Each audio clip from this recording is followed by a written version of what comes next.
Radhe Radhe. Good morning বন্ধুরা, তোমরা সবাই কেমন আছো? আশা করছি সবাই ভালোই আছো, আর আমিও খুব ভালো আছি। চলে এসেছি আবার একটা নতুন ব্লগ নিয়ে, রাধিকা ব্লগ। তোমাদেরকে ওয়েলকাম জানিয়ে শুরু করে দিচ্ছি আমার আজকের ব্লগ। তো এই যে দেখো, আজকে হলো সকাল সকাল বাসি কাজকর্ম সেরে কিন্তু স্নান করে নিয়েছি। অল্পটুকু কাপড় ছিল, সেগুলো ধুয়ে বালতিতে রেখে দিয়েছি, পরে মেলবো। আর বাকি বড় কাপড়গুলো কিন্তু এইভাবেই রেখে দিয়েছি, একজন মাসি আসবে, এসে ধুয়ে দিবে। তো ভাতটা নামিয়ে নিলাম। তারপর আজকে না মাশরুম বানাবো, কাল রাতে মাশরুম এনেছিল, তো এগুলো বানাবো। এই যে দেখো, গরম জল দিয়ে ধুয়ে রেখে দিয়েছি সাইডে, আর আলুটা কেটে নিয়েছি। আর এটা মানে কি, তরকারিটা বসিয়ে দিব, যেহেতু কাল খেয়ে যেতে পারেনি, আজকে তার জন্য তাড়াতাড়ি রান্না করছি বন্ধুরা। আর কাল পাউরুটি খেয়ে গিয়েছিল, তার খিদাতে একটু কষ্টও পেয়েছিল, তার জন্য আগে রান্নাটা আজকে করে নিচ্ছি। ভেবেছিলাম একটু মুসুর ডালের বড়া আর আলু সিদ্ধ করব, কিন্তু সেটা আর করার টাইম পাইনি, খালি মাশরুমের তরকারিটাই করে দিয়েছি। আর এই মাশরুম জানো তো, আমরা ওল বলতাম। তো ছোটো থাকতে যখন আমাদের মায়ের বাড়িতে গরু ছিল, গরু বাঁধতে যেত বাবা, তো বাবার সাথে সাথে যেতাম। আর এইভাবে বৃষ্টি যখন কমে যেত, অনেক দিন বৃষ্টি পড়ার পরে, তো মাটিগুলো ফেটে ফেটে এইভাবে মাশরুম বেরোতো আর কি। তো আমরা সেগুলো এনে রান্না করতাম বন্ধুরা। সেগুলো তো মানে আসল ছিল, পিওর জিনিস, তো সেগুলো খেতেও খুব টেস্টি ছিল। আর এগুলো তো এখন ধরো চাষ করে, সব সময় পাওয়া যায়। তো আমরা কিন্তু মাঝে মাঝেই পেতাম, সব সময় পেতাম না। তো এখনও গেলে মাঝে মাঝে খাই, যদি ভাগ্যে থাকে তো হয়।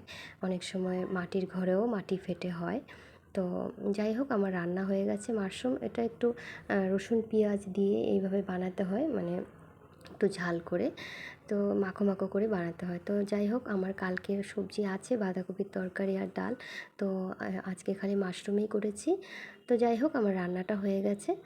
তো এখন হলো ওকে ভাত দিয়ে দিব, ও রেডি হয়ে গেছে। তো আমার পুরনো বন্ধুদেরকে তো অসংখ্য ধন্যবাদ আমার পাশে থাকার জন্য। আর নতুন বন্ধুদেরকে বলছি, যদি আমার ভিডিওটা তোমাদের ভালো লাগে, তাহলে কিন্তু আমার চ্যানেলটা অবশ্যই সাবস্ক্রাইব করে দিও। তো দেখো, আমরা যদি সবাই সবার পাশে থাকি, তাহলেই কিন্তু এগিয়ে যেতে পারবো। তো একা কিন্তু কোনোদিনও বড় হওয়া যায় না বন্ধুরা, সবাই সবার পাশে থাকলে তারপরেই আমরা কিন্তু কিছু করতে পারবো। তো যাই হোক, ও বসে আছে, ওর খাওয়াটা আমি বেড়ে নিয়েছি। মাশরুমের তরকারি আর ভাত, এই দেখো গরম গরম মেখে খুব সুন্দর করে ও আঠা আঠা করে মেখে ভাতটা খেয়ে যাচ্ছে। আর কেউ যদি এভাবে ভাত মাখে না, মনে হয় কি খুবই টেস্টি হবে, আমারও খেতে ইচ্ছে হয়। তো যাই হোক, ও চলে গেছে অফিসে। আর শরীরটা একদম ভালো ছিল না, তো একজন মাসি ছিল কাপড় ধোয়ার, ওকে ডেকেছি। ছোটো কাপড়গুলো আমি ধুয়ে দিয়েছি, আর বড় বেড কভার বালিশের ওষার মানে বড় বড় কাপড়গুলো, এগুলো উনি ধুয়ে দিয়েছে, পয়সা মানে নিয়ে যায় রোজেরটা রোজেই। তো মাঝে মাঝে ওনাকেও ডেকে দিই। তো কাপড়গুলো মেলার জায়গা ছিল না নিচে, তো উপরে আমাদের জায়গা আছে, সেখানে একটু মেলে দিয়েছি কাপড়গুলো। তো মেলে উপরে মাঝে মাঝে মেলে দিই আমি। এগুলো হলো রেল কোয়ার্টার, এগুলো উপরে এখানে মানে এগুলো ড্যামিস কোয়ার্টার, এখানে এখন মানুষ দেখো বাইরে কাপড় নিতে এসেছি।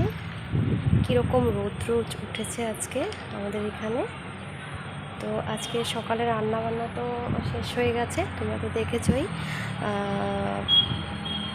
মাশরুমের সবজি করেছি, আমার ছেলের খুবই প্রিয়, তো আমিও ভালোবাসি। ছোটো থাকতে তো আমরা, এখন তো মাশরুমের চাষ হয়, কিন্তু আগে তো মাশরুমের চাষ দেখিনি আমাদের বাড়িতে। ছোটো থাকতে আমার বাবা যখন গরু বাঁধতে যেত, আমরাও লগে লগে যেতাম, তখন মাশরুম এইভাবেই মানে মাটি ফেটে উঠতো, তো সেগুলো এনে আমরা খেতাম আর কি, রান্না করে। খুবই টেস্টি লাগতো। তো এখন তো চাষই হয় বন্ধুরা, যখন তখন এনে খাওয়া যায়। তো তাই আজকে মাশরুমই রান্না করেছি। তো এই যে দেখো, বাইরের কাপড় সব শুকিয়েই গেছে, সকালে যেগুলো কাপড় ধোয়া হয়েছে এই যে টিনের মধ্যে মেলে দিয়েছি। তো আজকে আর কাপড় মানে ইচ্ছে করছিল না ধুতে, তো মাসি এসেছিলো কাপড় ধোয়ার, তো মাসি ধুয়ে গেছে। তো এখন আর কোনো কাজকর্ম নেই, সব কাজকর্ম শেষ হয়ে গেছে, এখন একটু রেস্ট করব। তো শর্ট ভিডিও একটু বানাবো, এখন না একটু পরেই বানাবো। তো আজকের জন্য আমার ব্লগটা এখানে শেষ করছি। তো বন্ধুরা, তোমরা ভালো থেকো, সুস্থ থেকো, আর প্লিজ আমার পাশে থেকো, আমাকে একটু সাপোর্ট করো। আর আমার পুরনো বন্ধুদেরকে তো অসংখ্য ধন্যবাদ আমার পাশে থাকার জন্য, আর নতুন বন্ধুদেরকে বলছি, যদি আমার ভিডিওটা তোমাদের ভালো লাগে আমার চ্যানেলটা কিন্তু অবশ্যই সাবস্ক্রাইব করে দিও। তো তোমরা যদি আমার পাশে থাকো তাহলেই কিন্তু আমি একটু এগিয়ে যেতে পারবো। তো আমি তো নতুন বন্ধুদের পাশে আছি, তোমরা একটু আমার পাশে থাকো। আর আমি নতুন ইউটিউবার বন্ধুরা, যদি আমার কিছু ভুল হয়ে থাকে তাহলে আমাকে সরি আমাকে ক্ষমা করে দিও। তো আজকের জন্য ব্লগটা এখানেই শেষ করছি বন্ধুরা। রাধে রাধে, হরে কৃষ্ণা।